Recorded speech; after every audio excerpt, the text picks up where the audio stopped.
Coming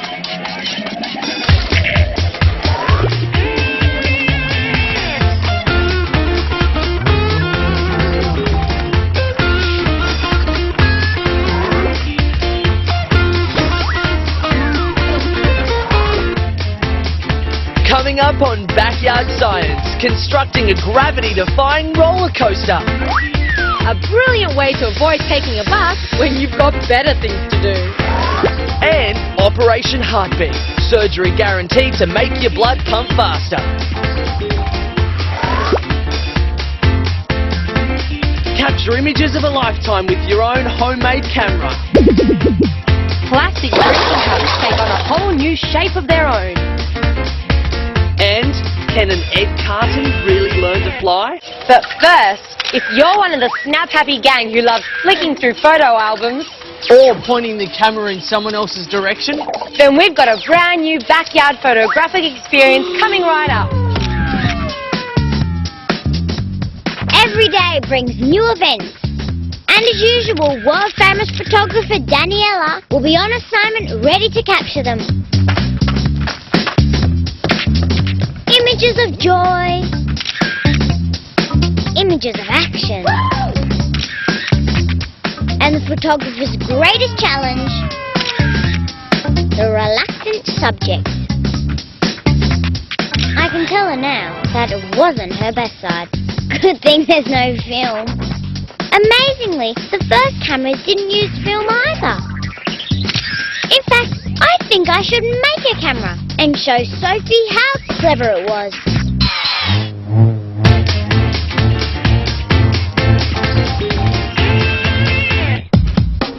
What's Ben up to now? Wow, a pyramid.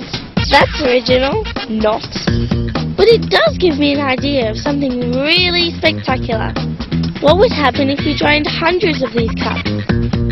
200 or 300? Whoa, this could be huge. Now, we're going to join all the cups together and see what we get.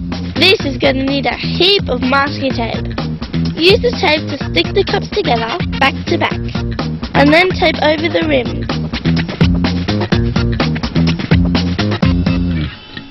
Silly. Back to work. The base will hold together better if we tape all across the bottoms. You get going on your lot and we'll join them up later. Brilliant! It's starting to take shape. Although exactly what it is, I'm not quite sure. How do I look?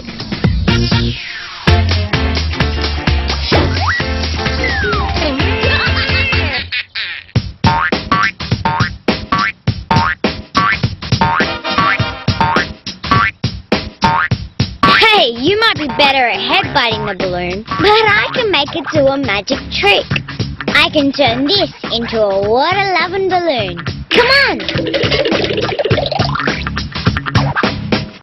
Turn on the tap. Hold the string steady. The balloon is attracted to the water all on its own. I'll show you again.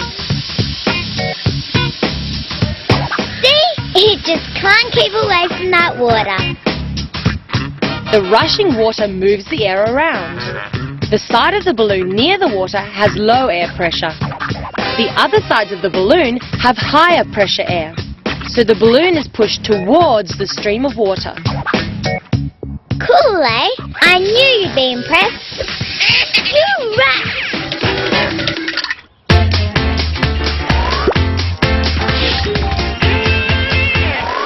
I can just imagine what's going to happen to Ben when Daniela catches him. if she gets her camera working, I reckon we'll see Ben's picture hanging in a rogue's gallery somewhere. The camera we're going to make could take a photo, but I don't have any film or photographic paper. That's okay though. The first cameras didn't use film, so we don't need any to get this camera working. We start by painting the inside of a cardboard box black. Now make a tube from black cardboard and tape the magnifying glass to the end of the tube.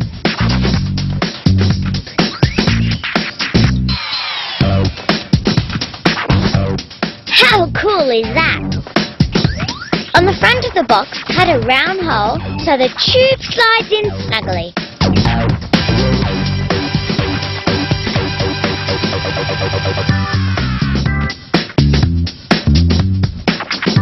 Now we'll cover the open end with tracing paper. That's going to be like our film.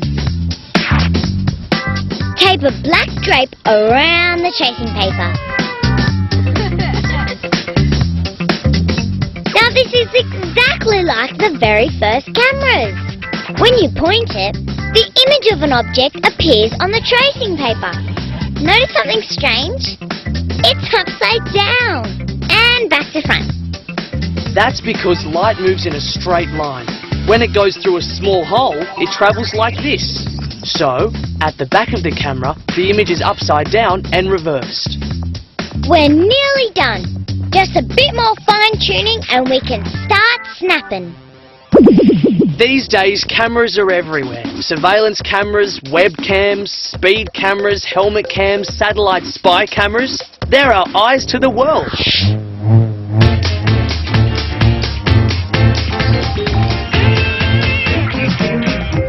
Flying eggs, catch!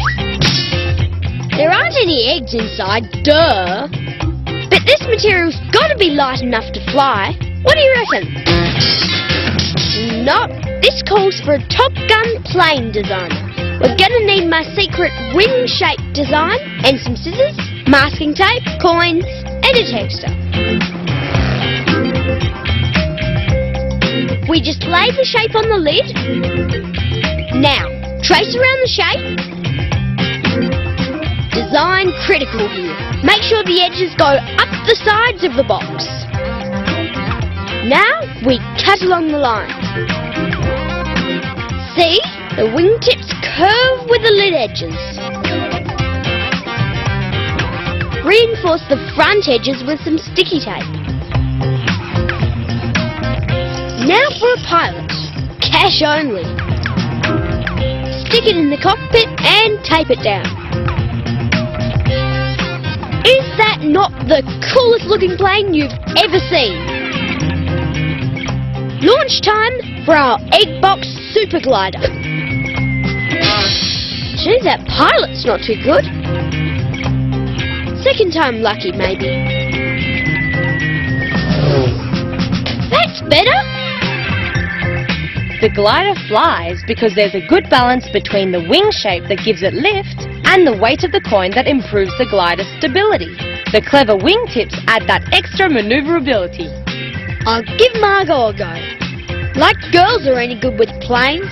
Watch this, she'll never get it off the ground.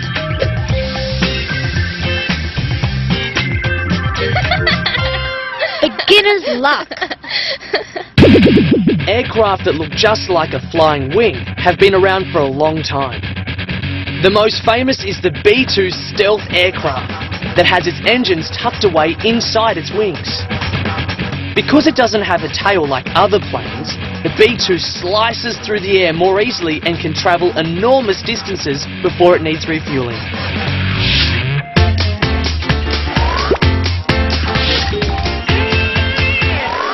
Believe it or not, our plastic cups are actually coming together. It's taking a bit of time and a lot of tape, but it looks like it's turning into a humongous ball. The segments are fitting together perfectly. More tape. Don't want it falling apart now. The reason Sophie and Ben's cups are forming a ball is because if you look closely, they're actually cones with a sharp bit missing. When cones join together, they form a sphere. The last piece goes in, and finally, a plastic cup ball. Not bad, huh, Ben? Better than your silly old pyramid. At least you can play with this. But don't drop it.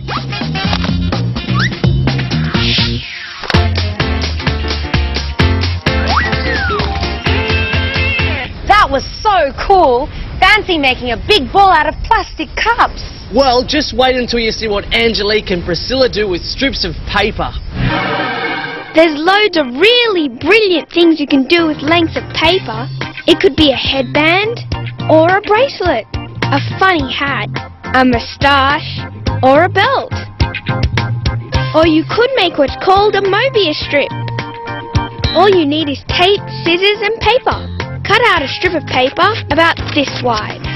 Really important now. Twist the strip once and then stick the two ends together. And that's what we call a Mobius strip. And that's just the start of the fun. If you start drawing a line down the middle of the strip and keep going, you'll come back to where you started. But you'll find your line goes on both sides of the strip. That's because the Mobius strip has only got one side. Now cut down the middle of the strip. Instead of getting two separate strips, the Mobius strip becomes one long strip. Brilliant! If you start cutting a third of the width across and keep cutting, the cut actually goes around twice before ending up back at the starting point. And the band separates into two strips. One of them is twice as long as the other. And they're linked together. Isn't the Mobius strip amazing?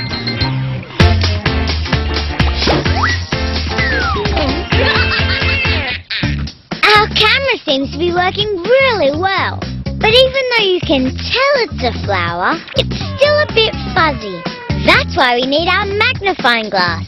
By moving it in and out, we can make the image sharper by bringing it into focus. Now to take a photo like they did in the old days, through sketching. I wonder if Sophie would let me do her portrait. Relax. Just sit over there and look into the camera. Leave the sketching to me.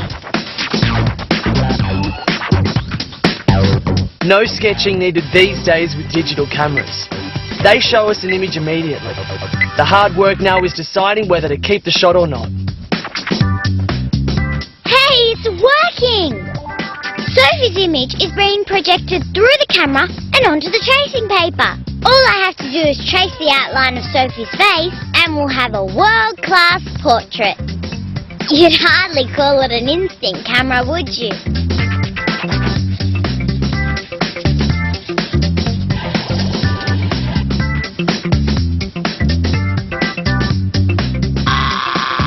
Guess I won't be taking your graduation photos then.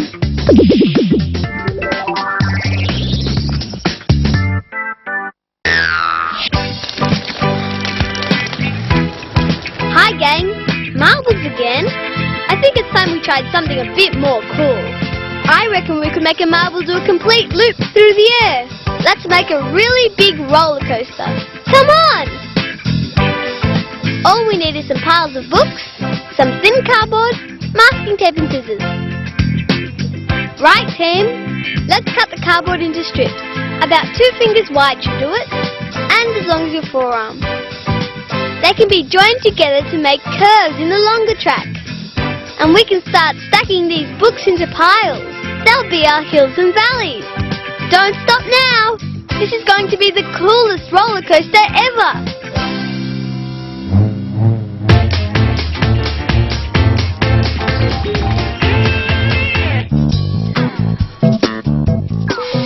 Oh no, Mum started running my bath. Last time I kept reading my book while it was filling up and it overflowed. I'm going to make sure that doesn't happen this time. I'll need to take a few things with me for this. Now, while I'm totally absorbed in my book, I need to make sure the water doesn't overflow. And believe it or not, this balloon will help me do just that. First I measure the depth of the bath with some ribbon and tie it to the plug.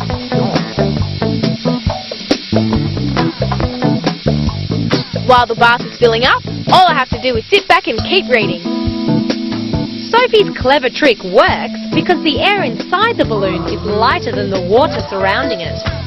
As the water increases, it creates a constant upward force on the balloon.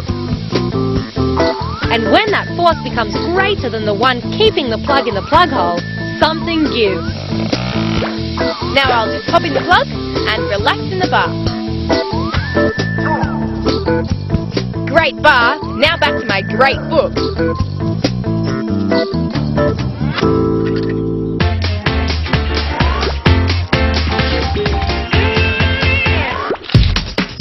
Okay, Sharmini and I are getting creative. Oh no, there's nothing worse than running out of paint when that artistic urge hits. But with a bit of clever concocting, I can make my own colourful paints. Just wait, you'll love it.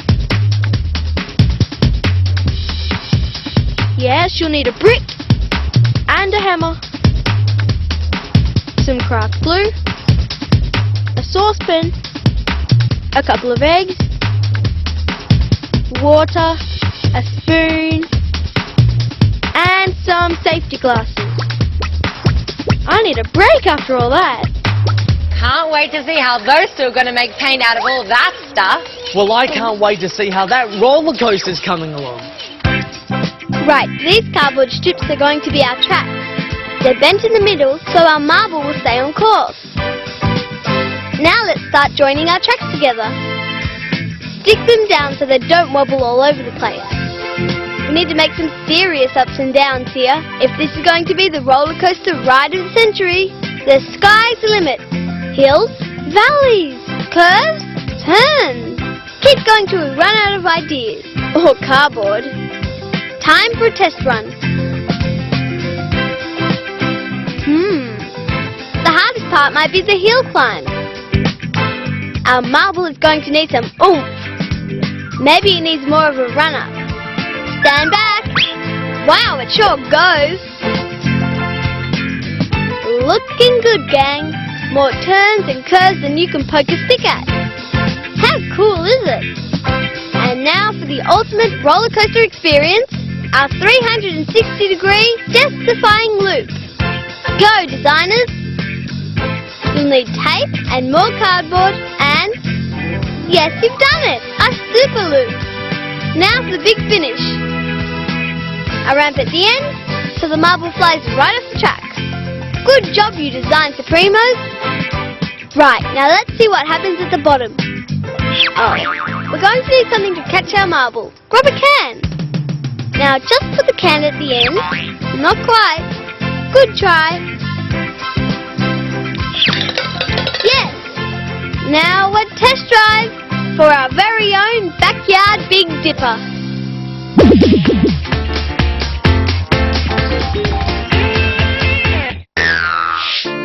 I can't make up my mind. Which is my favourite time of year? I love autumn. The leaves are all pretty reds and yellows. And they fall everywhere. But I also love spring. The leaves are gorgeous and green, but I've never understood how the same leaf can be green in spring and red and yellow in autumn. I'm gonna find out. I'll grind up this leaf and tip in a teaspoon of Mum's nail polish remover. That should get the colour out.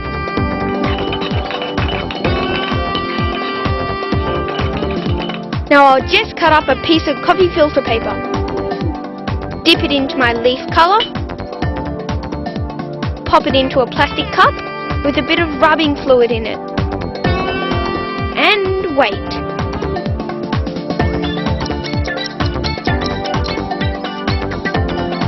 Oh look! The rubbing fluid has travelled up the filter paper and separated all the colours out. I was right. Red, yellow and brown were hiding in there.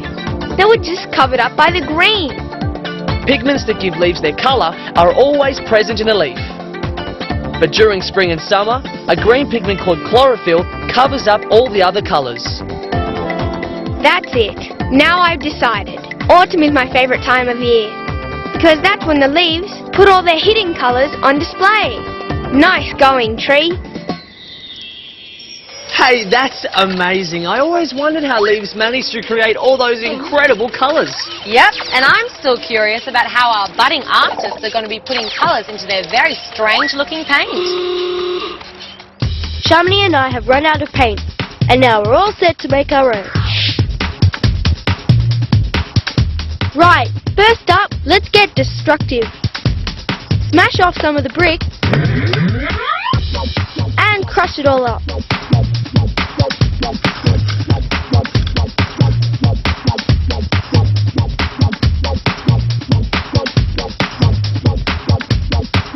Now add a tablespoon of water Hey, wait a minute. Now Sharmini reckons she's the expert paint maker.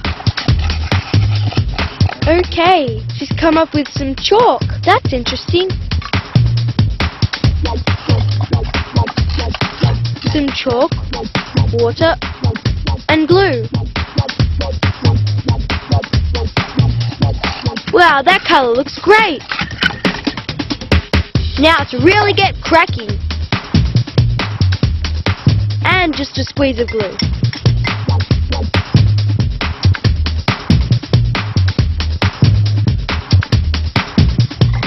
What Liam and Sharmini have done is creatively scientific.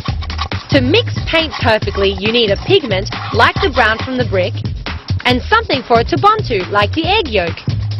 Together, these two substances form the perfect partnership when you mix them together. Get the picture? Now to turn our homemade paints into world-class art.